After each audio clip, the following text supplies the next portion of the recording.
This is Pet Life Radio. Let's talk pets. Hey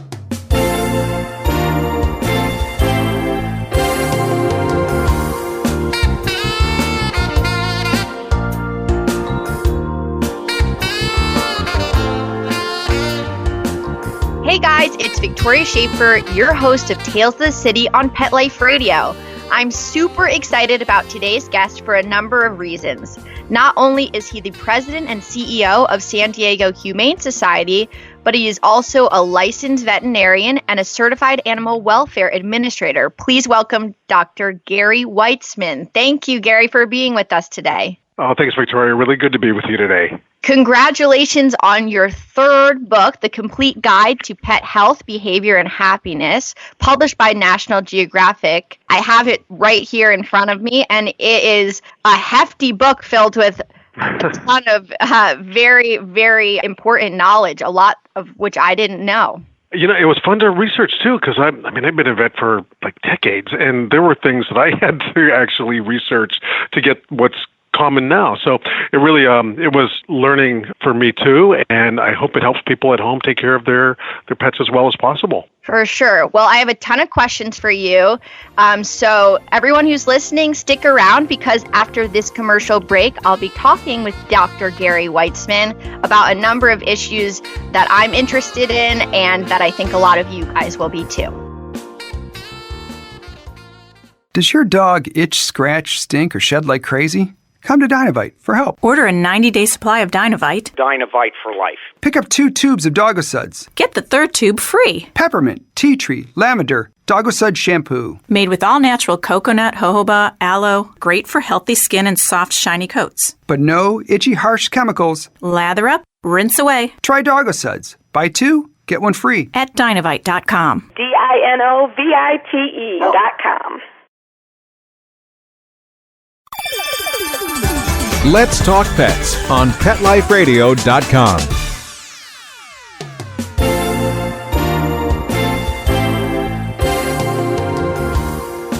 And we're back. You're listening to Tales of the City on Pet Life Radio. I'm your host, Victoria Schaefer, here with Dr. Gary Weitzman, the president and CEO of the San Diego Humane Society, and a veterinarian with over 3 decades of experience, who recently came out with the book, The Complete Guide to Pet Health, Behavior, and Happiness. This go-to guide covers first aid, insider tips and tricks, and expert advice for all sorts of pets, from dogs and cats to birds and rabbits. Thank you, Dr. Gary Weitzman. Do you like to go by Gary or Dr. Weitzman? Oh, I do. Just Gary is absolutely fine. Okay. Yeah, thank you. So, as I said before, I got the book in the mail, which you guys kindly sent me, and I was completely hooked on reading all sorts of things. I learned that dogs can tell time through smell, which makes perfect sense of why my larger dog, Echo, he's a Great Pyrenees Australian Shepherd, always knows when it's 5 o'clock, when it's time for dinner. And it's not because you're cooking necessarily, right?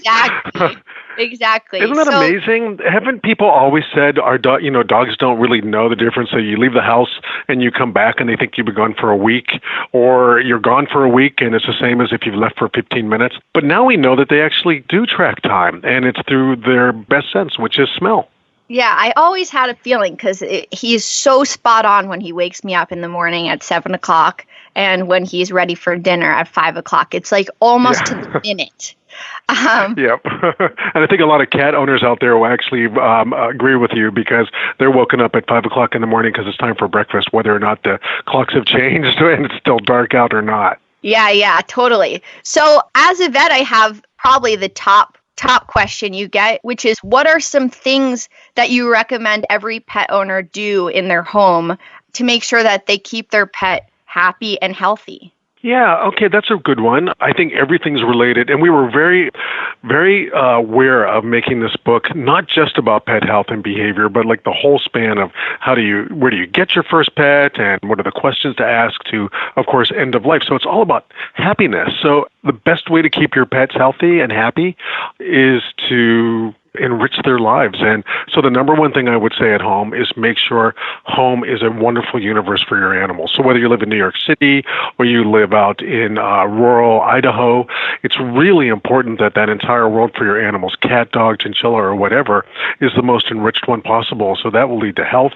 It will lead to lots of benefits. And people often say, well, I got maybe a cat because I didn't have time for a dog. Ooh, that's the wrong reason. If you get a cat, it's because you love cats, I hope.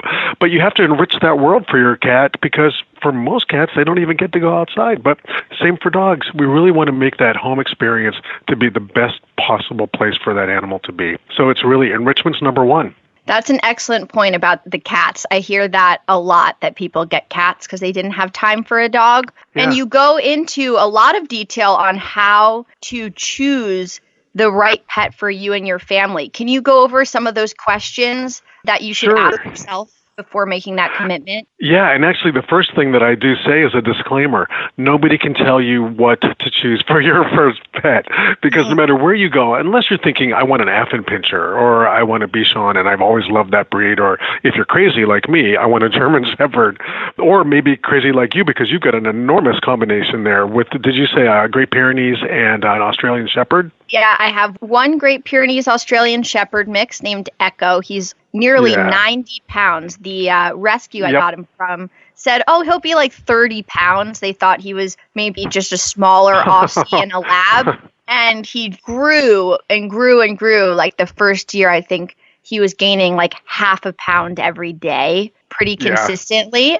And then I also have a small Boston Terrier Chihuahua mix. Oh, okay. Okay. I don't know how I got Australian Shepherd there, but okay. Because Echo is mixed with that. And so he is quite rambunctious at times. And then I've got this spoiled little brat, I would say, really, of a dog.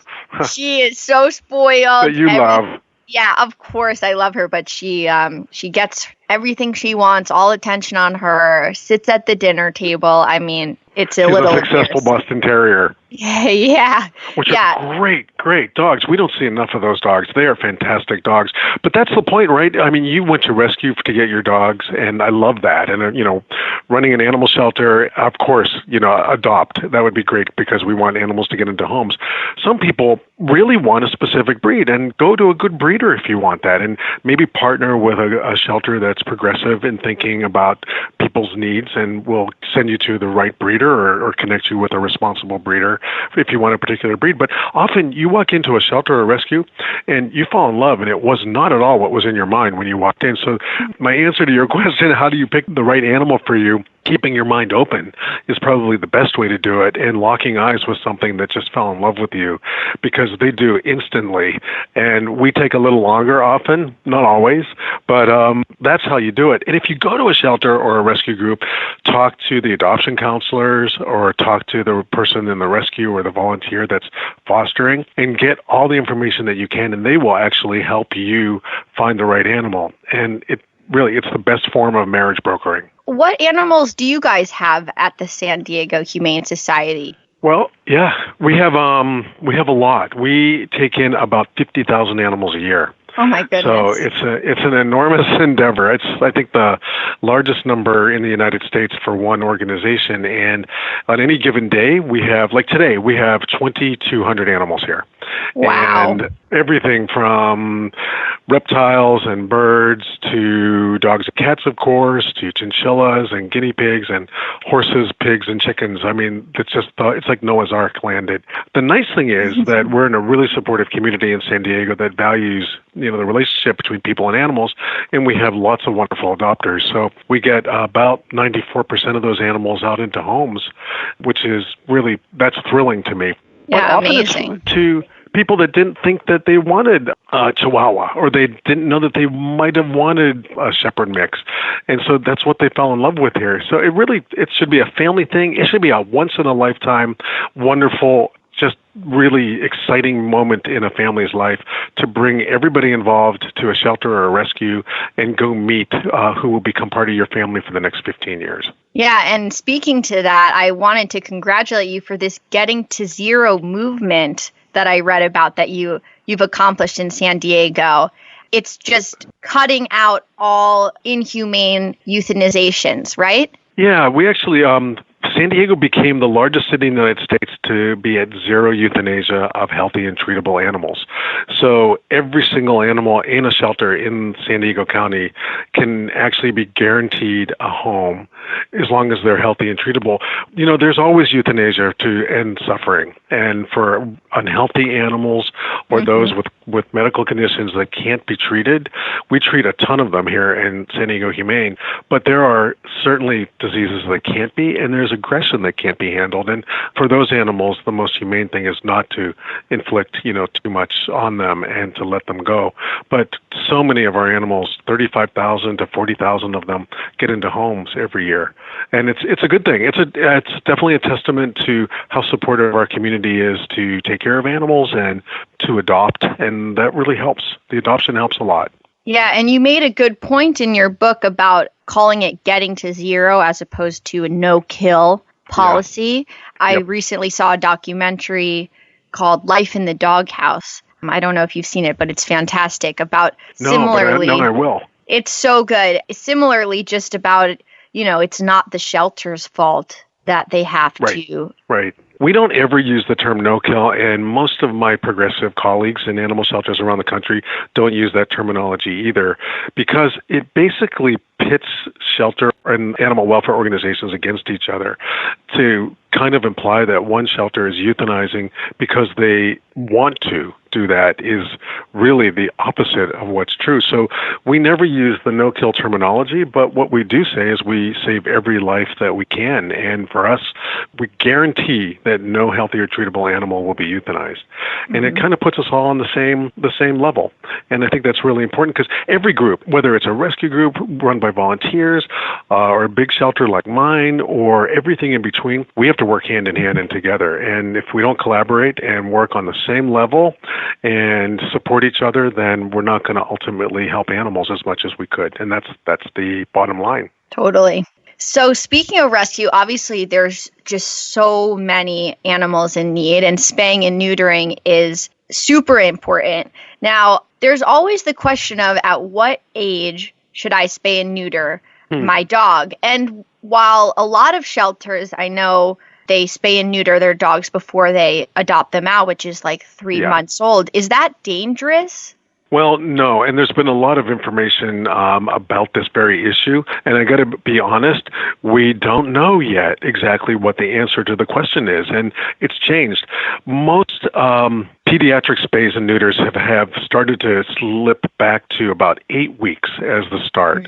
So for us, we do that at San Diego. We do 8 weeks or 2 pounds, 2.2 pounds actually, and that seems to be the right time to do it. We are required by law to spay and neuter every single animal before we adopt it. So that's the law of the state of California and a lot of other states as well. So we don't have a choice. We have to spay and neuter. And if they're puppies and kittens, it has to be done at 8 weeks. So that's a given. But the real question is, what does an owner do at home if they get an animal through any means and that animal is not spayed and neutered? What's the best time to spay and neuter? Totally. And I think there's been so much controversy about this. Everything from incontinence, from spaying too early, to behavior issues, to even cancer has been implicated in early spay and neuter or even just spay and neuter. I think the real answer is we now know that cancer implication is wrong. And the real answer about cancer is that if you live long enough, whether you're a dog or a human, there's a really good chance you're going to be dealing with that word, cancer. So that kind of skewed the results of that earlier study. So we're going to hear much, much more information about this in the future. But for me, I would say I would spay all female animals by 6 months before they go into heat. And then I would neuter, if in a perfect world, I would neuter all the male dogs by about 8 to 9 months. So they have a little bit more time to develop. Male cats, I would neuter as young, up to 6 months as well. So male and female cats by 6 months, female dogs by 6 months, male dogs by 9 months. And the reason you want to neuter male cats earlier is because we don't really want them spraying and doing all those things that make it really hard to live in the house with them earlier than that. Yeah. So 6 and 9 months, those are probably the best times. So you just spoke about cancer and how it's just inevitable for most pet owners to have to deal with. What do you think about health insurance for your pet? Do you think it's worth the cost, or is it just more cost effective to deal with it when it approaches? Oh, yeah. I'm a big fan of pet insurance, and I wish that everybody else was as well. We need it out there because healthcare for animals is crazy expensive, and it's not your veterinarian's fault. It costs a lot to run hospitals and all the equipment necessary and the training, all of that. But I think everyone should have pet insurance. If they get a young dog or a cat, that's the time to get it. The premiums start low. Really, shop around and talk to experts. Talk to people in shelters. Go on Yelp. But there's a lot of really great pet insurance companies out there now. In San Diego Humane, we use a company called Pet First. We've used a company called Trupanion. They've been wonderful, both of those companies. And I think it's really a great idea to get pet insurance. It's funny, I used to recommend to people, well, if you don't get pet insurance, put money aside every month. And we're humans. And guess what? We don't do every month. Right. Don't put the money aside. So I love pet insurance. Yeah. Do you know about these? I read recently about these sorts of membership vet offices where you pay like $9 a month to be able to go to the vet whenever you want. I don't know. Do you have any knowledge on those? If those are, I love to those. the vet? Really? Yeah, I love those. It's the, can I say this? It's Kaiser Permanente solution to pet health, and I think it's a perfect solution. I know that they started in LA and spread to San that's Francisco. right. I'm in Los Angeles. Yeah. Yes, and really great idea. Listen, if you're paying $9 a month and you're kind of enrolled in having professionals help you with your animal for the life of your animal, you can take better care of your animal. You don't have to have that price tag hanging over your head, and we know animals are going to be healthier. And the biggest thing is it's easier. The access is so much easier if you are on a health plan like that, to be able to get in, to know the system, to have them know you. I think it's a really brilliant solution, and it might actually be the solution that we're looking for to this whole accessibility problem in veterinary medicine. Mm-hmm.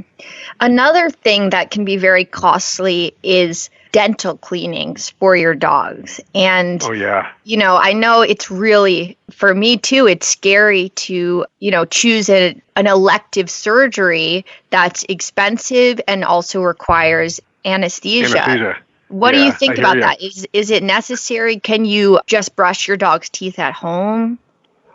Yeah, you could do both, actually. Like us, we get our teeth cleaned, generally humans, every, twice a year. But you better brush your teeth in between. We would love everyone to brush their dogs' and cats' teeth. It's not as easy as with humans, but it's really, once you get them used to it, it's actually a pretty fun and great routine to do. I think that anesthetic dentistries are absolutely necessary in most dogs and cats. And the frequency of doing the dental procedure is something you should talk to your own veterinarian about. But to me, it's not at all an elective procedure because can you imagine going your whole life without getting your teeth cleaned? Our animals can't either. And just open up that mouth on an older dog and cat, and there's hard tartar there and gingivitis, and only an anesthetic dentistry can really successfully get that off and get your animal's teeth polished so that there's no injury as the scraping happens, just like for us, and can get under the gum line. So that doesn't mean that cosmetic dentistry, those that do it without anesthesia, it's not legal or sanctioned everywhere, but I know there are some out there that can clean things up, but it will never, ever, ever get the mouth healthy like an anesthetic dentistry. So for what you said, Victoria, I totally hear you.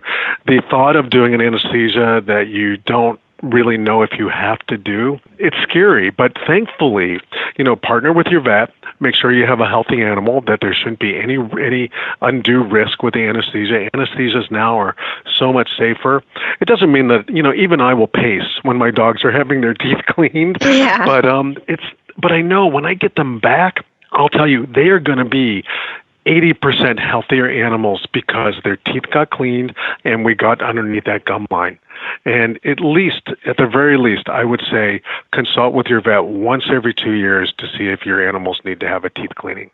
See your vet every year, of course, but specifically talk about getting the teeth cleaned at least once every 2 years.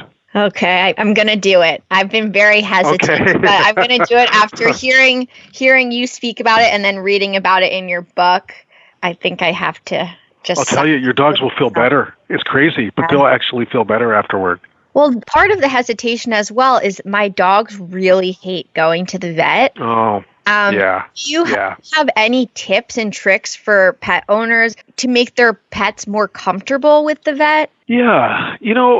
I think of it like if you go get LASIK surgery, you never have the surgery without them giving you a little bit of Valium before you actually are lying underneath that laser. So the same thing for our animals. We want to actually make sure there's every single tool to make them more comfortable and calmer before they do something unpleasant like go to the vet. Pains me to say that that's unpleasant, but we know it can be scary for them.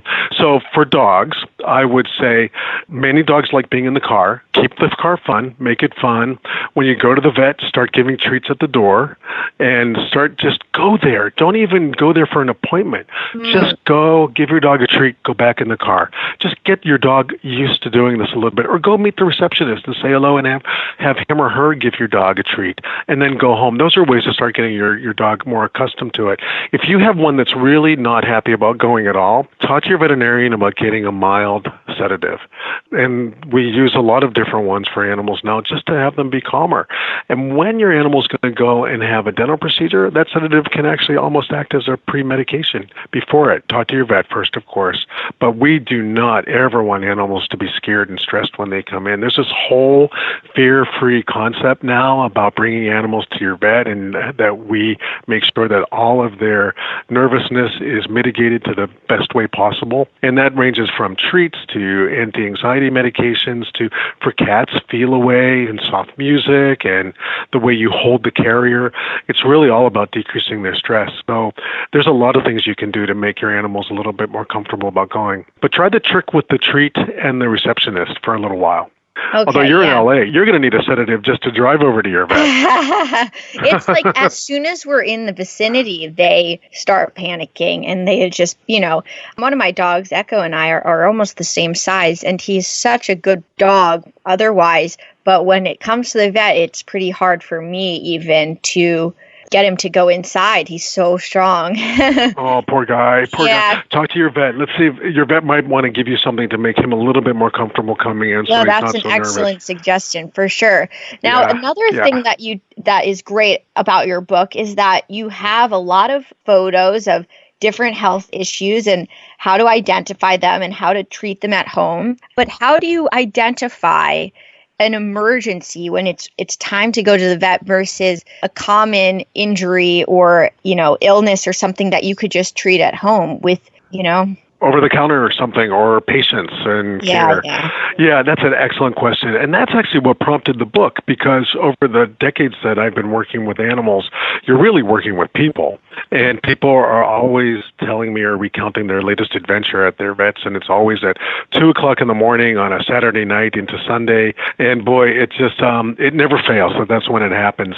So first of all, there's a big disclaimer in the book and throughout it that I want you to go to your vet and get proper health care and the questions answered. But there's some basic, just sort of common sense things that I think are important. Diarrhea in dogs is very common. Vomiting in dogs is very common. Neither of those necessarily have to be emergencies unless they persist. Right. And also unless there's, the attitude of your dog is getting worse and worse and worse. So there's some things about that. And it also always struck me that people know more about how to treat their own human children than they do their animals. So there's some over-the-counter tips that you can do for dogs. None of the over-the-counter things for dogs can you use with cats, because cats are way too sensitive to any medication. But you can use Pepto-Bismol in dogs. You could use a little bit of buffered aspirin, and there's some doses in there. But these are not things to substitute for seeing your vet if a problem is serious or if it persists. But they're the things that might help. For instance, seeing blood in the stool. Only on this podcast, right, can we actually talk to you about that. We love that but topic. I'm sure it comes up a bit. But even seeing blood, it's very common for dogs to have blood in their stool if they have an irritated bowel. It's not necessarily serious. So these are the kinds of things that I really wanted people to know to make them better partners with their vet and to be able to take even better care of their animals. What about skin stuff? Like hot spots. I always see people, I deal with them with my dogs. People are always struggling to heal hot spots. And I guess hot spots is a general term, right? Yeah. It's moist dermatitis, usually caused by licking will cause it, but usually because of allergies, sometimes fleas, usually allergies, and golden retrievers are the poster dog for that. But there's a lot of things that you can do. First of all, when you see your dog doing it and you know your dog gets them, nip it in the bud. You stop it right away. Call your vet and say, hey, I need something for itching. And there's a number of things that work, and there's even more things that don't work for itching, like antihistamines. They're pretty ineffective for dogs for itching. But if you know your dog is getting a hot spot often, I would say go get a nice Oster clipper and be able to shave some fur around there if your dog will let you do it. Let some air get on there. Clean it with good soap and water. Be gentle, of course, and use an antibacterial, cortisone spray that you can get at your vet, or you can even get it at a local CVS or Walgreens or somewhere, and start with that if you want, and then go to your vet if that doesn't work. If it gets serious, you should always go to your vet. But there are things you can do just to save your sanity if you have to go every 2 months because of a hot spot. We as veterinarians want to show you how to do it. Yeah, exactly. But then there's the cause. So there's other ways where I think that now's when you really partner with your vet by saying, hey, my dog's getting these every 2 months, and especially in the summer, can you help me? And yes, there's a number of things that your vet and veterinary dermatologists can do to help, like allergy shots, maybe a change in shampoo or more frequent shampoos, all of those things. So that's where it's really a team approach. Things you can do at home and things you can do with your vet. Definitely. Those are all good things. And yes, I realize this is not a book to replace a vet, but just to help you become more knowledgeable. And there's another thing that I really enjoyed, a whole section about proper food, how to navigate the pet food aisles. There's so many different types of pet foods, and now, the trend of cooking for your dogs. Do you have any advice for people trying to choose a pet food for their pet, or is it worth the trouble to cook at home for your pet? Your own. Yeah, it's funny. Our animals started with us because they ate the scraps from our cooking. So now that was, eons ago, and now we're back to that where people are cooking for their pets. But even more than that, there are all these fresh foods out there, fresh packed foods that get either delivered to your door, or you can go pick them up in pet stores or in specialty stores. And they're fantastic. They're human grade, very few additives. They look like the best dinner that you can get on like a Sunday night, because they're always stews, something like that. But those are wonderful, fresh packed foods with human grade food. I love those for dogs and cats. But if you're looking for a food for your animal, one of the best things to do is use the clerk at the food store. That's the best. They can always direct you. They will have their own biases, which is human nature. I think the really short answer to all this is all the foods are certified, and they're all going to make your pets healthy. They really will. The most premium ones you can get are, in my opinion, the best ones for your pet, because we don't want byproducts. So anything you see byproducts on that label, don't use it. And don't use raw food, even though I know some people are very successful with that. But there's just bacteria there, and it's not great to handle.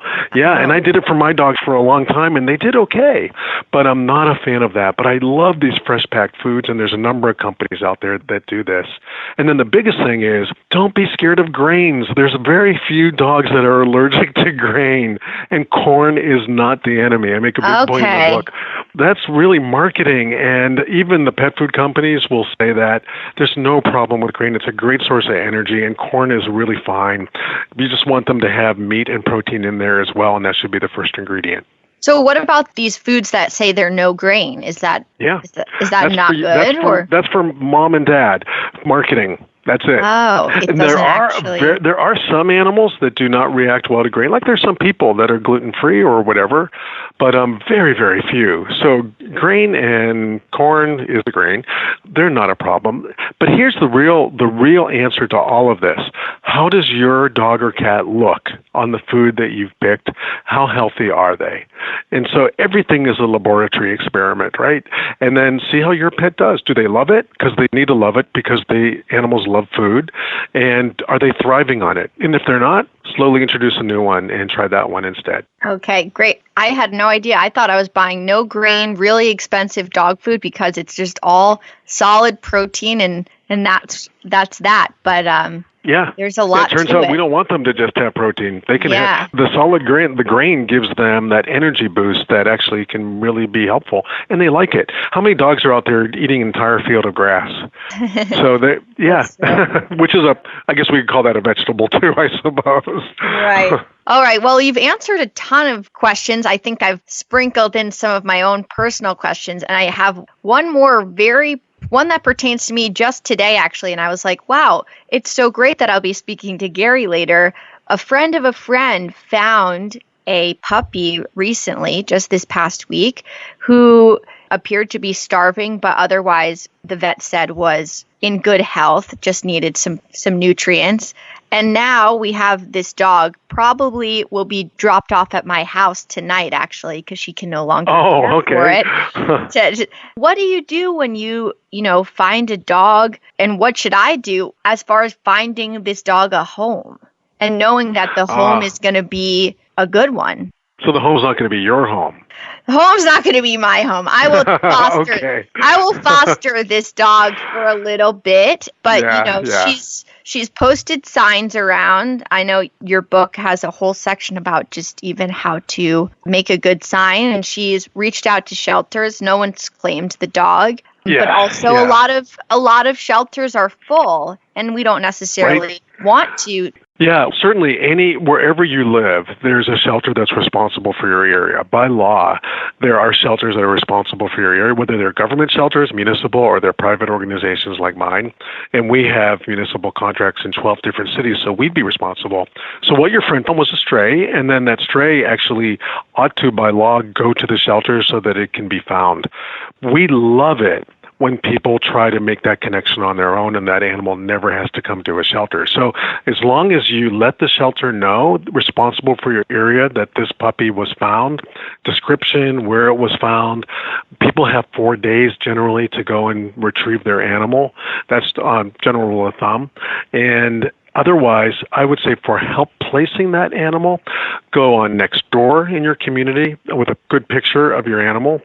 You could advertise through email, social media, your Facebook account, or what we would do here in San Diego is you could partner with us to actually get that animal placed, and we would just leave the puppy at your house until we placed it.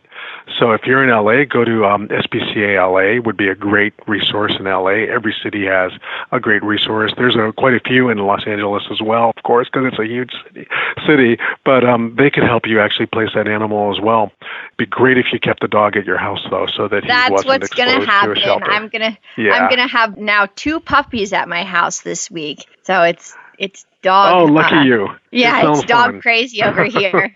Well, thank you so much for speaking with me today. I really do believe that your book can help people be the best possible pet owners.